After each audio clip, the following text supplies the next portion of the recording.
सत साहिब। मेरे प्यारे ज्ञानी पुरुषों, प्यारे देशवासियों, सबसे पहले परमपिता परमात्मा से अरदास करता हुआ आप सभी की हर तरह से खैर मांगता हुआ प्रार्थना करता हूँ कि आप सदा के लिए खुशहाल रहें और आपके घर में सदाचार लगा रहे, आनंद बहार रहे।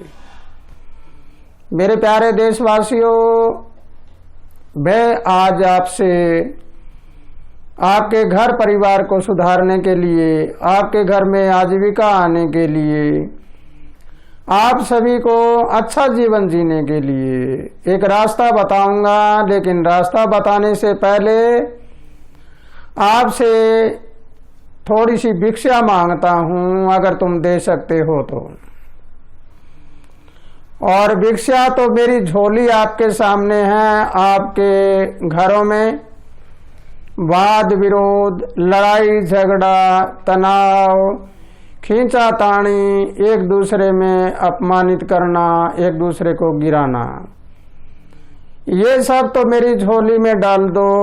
और इसके साथ साथ एक दूसरे को चढ़ाना, एक दूसरे को हंसाना, खुशी देखना और एक दूसरे की इज्जत मान सम्मान करना, ये सब तुम ले लो। अगर ऐसा तुमने कर लिया, तुम्हारे घर में सदाचार रहेंगे, सदा बाहर रहेंगे, आनंद में रहेगा जीवन। अगर आप जीवन आनंद में चाहते हो, अगर आप सदा शांति चाहते हो और देश में नहीं बल्कि पूरे विश्व में शांति चाहते हो, तो मेरी हर बात को शुरू से लेके आखिरी तक जरूर सुनना और सुनकर अर्थ लगाना तुम्हारा काम है। अगर समझ ना आए आपको तो उस अर्थ को मेरे से बात भी कर सकते हैं, बात करके और तुम पूछ लेना। और प्यारे ज्ञानी पुरुषों, अगर ये वीडियो आपको समझ आ जाए, जो कही गई बात समझ आ जाए, तो इसको लाइक करिए, सब्सक्राइब करिए और घंटी भी बजाइए ताकि हमारी हर वीडियो आप तक पहुंच जाए। मेरे प्यारे ज्ञानी पुरुषों, अगर आपको समझ ना आए तो अनलाइक करते भी हिचकिचाना नहीं और फिर कमेंट भी जरूर लिखिए आपको क्या समझ आया है। स्कूल में मास्टर पढ़ाता रहता है और जब पढ़ाने के बाद वो पेपर लेता है, तभी इंसान का पता लगता है कि ये कितना पढ़ा है, फेल है, पास है। इस प्रकार मेरी बात किसी को समझ आई है ना आई है, इसके लिए आप कमेंट जरूर करिए। आओ हम अगला चरण लेते हैं। मैंने पिछली क्लास में आपको बताया था रंगों के बारे में कि इंसान का बाह्य रंग और आंतरिक रंग दोनों एक भी होते हैं और दोनों अलग अलग भी होते हैं। वनस्पति के बारे में भी बताया था कि वनस्पति के अंदर जो रंग होता है वो बाहर आता है जब बसंत बाहर आती है। इसी प्रकार इंसान के अंदर अगर कालापन हो, कार्य हो जाए जिसमें बाहर कालापन आए, तो वो रंग बाहर आ जाता है। किसी में भूरापन हो तो जब कोई अच्छे कार्य होते हैं, सत्कर्म होते हैं, तो वो तुरंत बाहर आ जाते हैं। तो आओ आज हम अपने घरों को सुधारने के लिए, घर में आजीविका ज्यादा पैदा करने के लिए, घर में बरकत करने के लिए, घर में सब सुख शांति से रहने के लिए एक विचार करते हैं। और उसके साथ साथ मुझे जो परमात्मा ने ज्ञान दिया है, परमात्मा ने जो मुझे भेजा है जिसके लिए, वो आज आपको बताऊंगा। अब आपको गौर से सुनना है। हर बात को गौर से सुनने के बाद ही आपको ज्ञान हो सकता है। जो किसी की सुने ही ना, उसको कभी ज्ञान नहीं होता। तो मेरे प्यारे ज्ञानी पुरुषों, मैंने पहले आपको बता दिया था कि घर में लक्ष्मी कौन होती है। नारी रूप लक्ष्मी का होता है। और लक्ष्मी दो तरह की होती हैं, एक सास का रूप होता है, एक बहू का रूप होता है। सास महालक्ष्मी होती है और बहू छोटी लक्ष्मी होती है। अब दोनों लक्ष्मियों में अगर झगड़ा हो जाए तो घर कैसा होगा। लेकिन दोनों में झगड़ा होके मैंने देखा है कोर्टों में पहुंच गए, जब अदालतों में फैसला होता है तो बहू चाहे गलत हो उसके हक में जाता है। लेकिन सास के बारे में कहेंगे, जब कोई जिक्र आएगा वो कहेगा नहीं नहीं, अब नारी के खिलाफ हम नहीं कर सकते। लेकिन सोचने वाला कभी ये नहीं सोचता कि नारी तो वो भी है, नारी वो भी है। और जब निर्णय की बात आती है तो निर्णय में कोई नर नारी नहीं हुआ करते।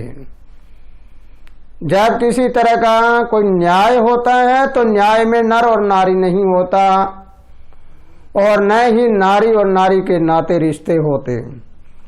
तो आज मैं आपको ये एक कहानी ऐसी बताना चाहूंगा जिसके कारण घर एकदम से ऊपर उठ जाता है, उत्थान हो जाता है। नारी के बिना घर सूना है और नारी बसते हुए घर को उजाड़ देती है, और नारी उजड़े हुए घर को बसा देती है। तुम कौन सी नारी का क्या रूप मानोगे। फिर आ जाइए नर पर। कभी हमारी माताएं, बहनें और बेटियां मेरी बात का बुरा मान ले। नर के बारे में नारायण कहते हैं नर को। नर ऐसा होता है, कोई घर में जन्म जाए या घर में कोई आ जाए, जवाई बन के भी आ जाता है। एक कथन है, कह तो जाया खोए, कोई आया भी खोए। तो अगर कोई ऐसी संतान जन्म जाए तो वो बसते हुए घर को उजाड़ देती है, और कोई ऐसा बच्चा जन्म जाए जो उजड़े हुए घर को बसा देता है, और जब घर में पुत्र ना हो तो घर सूना भी है। लेकिन अब हमें दोनों तरफ तुलना करनी है। तुलना करके और फिर हमें अपने अंदर से फैसला लेना है कि जो अभी मैंने वीडियो में सुनी है, ये वाला मैं तो न हूं, ये वाली मैं तो न हूं। अगर आप में कोई बुराई है तो वो बुराई मेरी झोली में डाल देना, और उस बुराई को छोड़कर तुम्हें आज एक अच्छा रास्ता बताऊंगा। उस रास्ते पे चलना, तुम्हारे घर में पैसे कभी समाप्त नहीं होंगे, तुम्हारा परिवार कभी टूटेगा नहीं, तुम्हारी रिश्तेदारियां भी कभी नहीं टूटेगी, और कभी तुम्हें थाने और कोर्टों का मुंह नहीं देखना पड़ेगा, अगर ये बात आपने मान ली तो। प्यारे ज्ञानी पुरुषों, अब हमें समझना होगा, वह पहले नारी का रूप है, उसको व्याख्यान करके आपको समझाना चाहूंगा कि नारी के 4 रूप होते हैं। 3 रूप होते हैं संसारिक, एक होता है निराकारिक। 3 संसारिक रूपों के बारे में मेरी बात को बड़ा गौर से सुनना है, और माताएं, बहनें और बेटियां अगर मेरी इस वीडियो को सुनती हैं तो वो तो बहुत ही गहरा ध्यान लगा के सुनना है। पहले शुरुआत की नारी, सबसे पहली उसकी विचारधारा ये होती है कि जब वो अपने मैके से ससुराल में आती है तो अपने पिता के घर में कितना ही टोटा हो, वो कहेगी ये ले जाऊंगी, ये ले जाऊंगी, ये ले जाऊंगी। पिता के घर के बिल्कुल भारी लगा के आ जाती है, और यहां तक भी फिर उसकी जायदाद में भी हिस्सा लेती है। चलो फिर लड़की अपनी ससुराल आ गई। हम दूसरे विचारधारा की बात करते हैं कि दूसरी विचारधारा में जो लड़की घर में बहू बनकर आ गई, आते ही उसका ध्यान यूं होता है कि मेरे ससुराल वालों के घर में क्या क्या जायदाद है। वो जायदाद को, उस पैसे को लेके अपने पीहर में ढोना शुरू कर देती है। वो पीहर वालों को देती रहती है, ससुराल वाले वैसे उजड़ जाओ।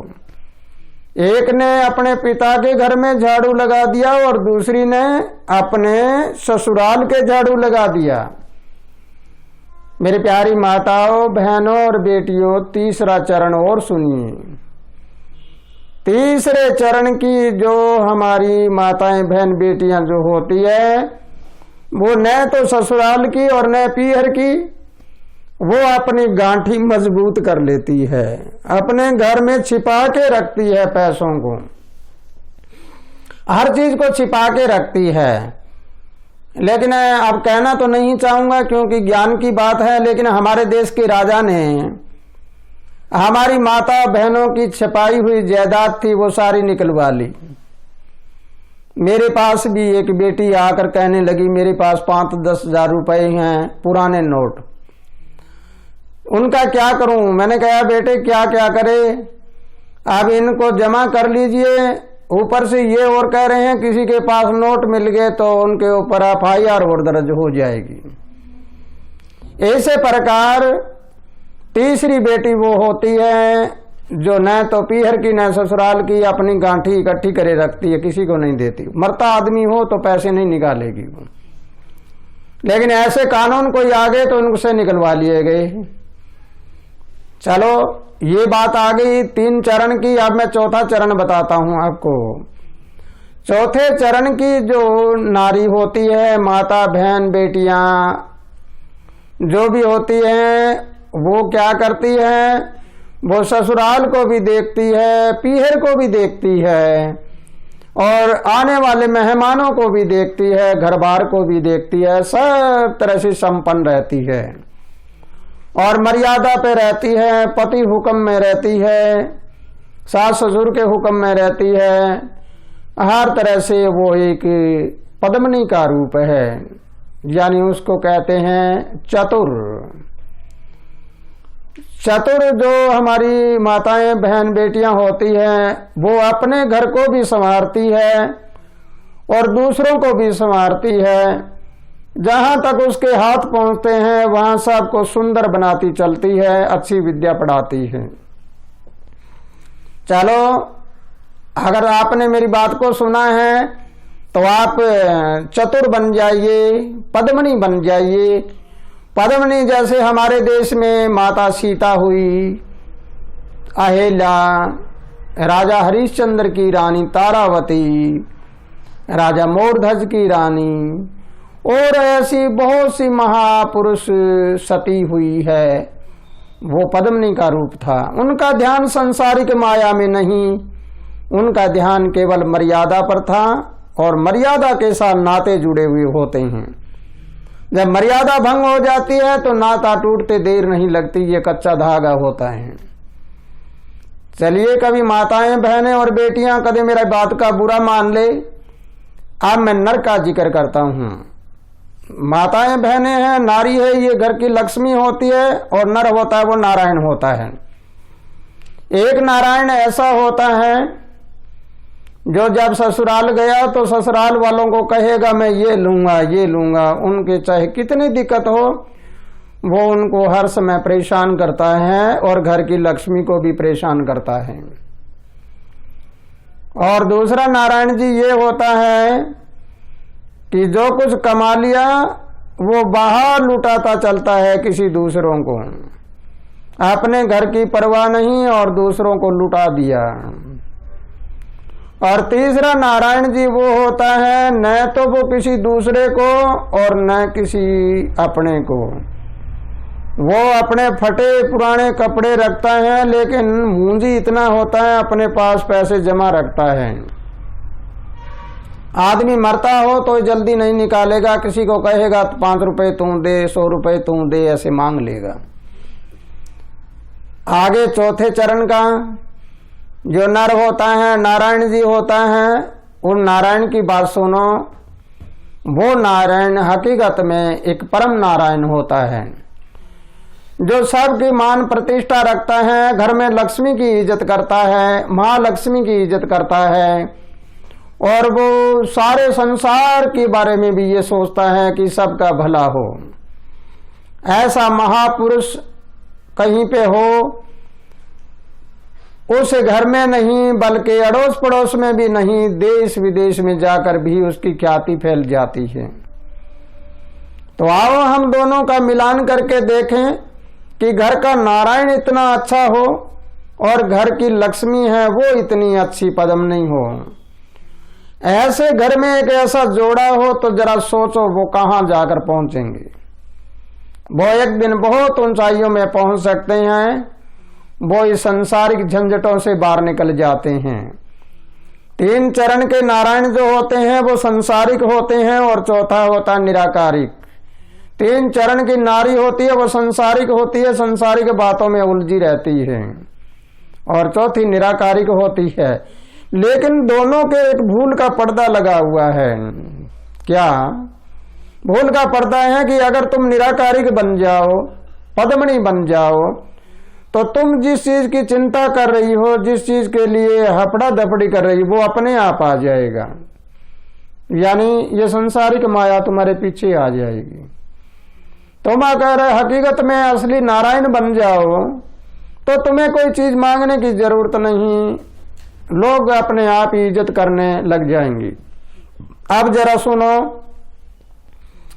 इज्जत कौन करता है किसकी?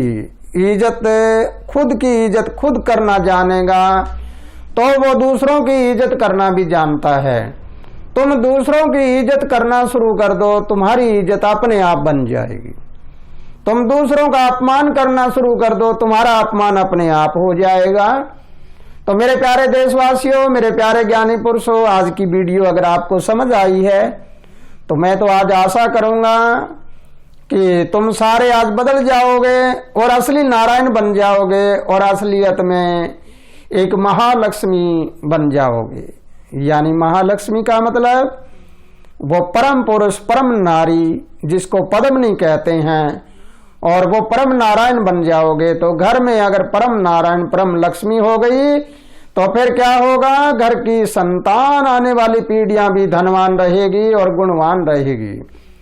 इसी के साथ मेरे प्यारे ज्ञानी पुरुषों, खुशहाल रहो, आनंद करते रहो, प्रभु सबकी लंबी उम्र करे, तुम्हारे घरों में सुख शांति अमन चैन रहे।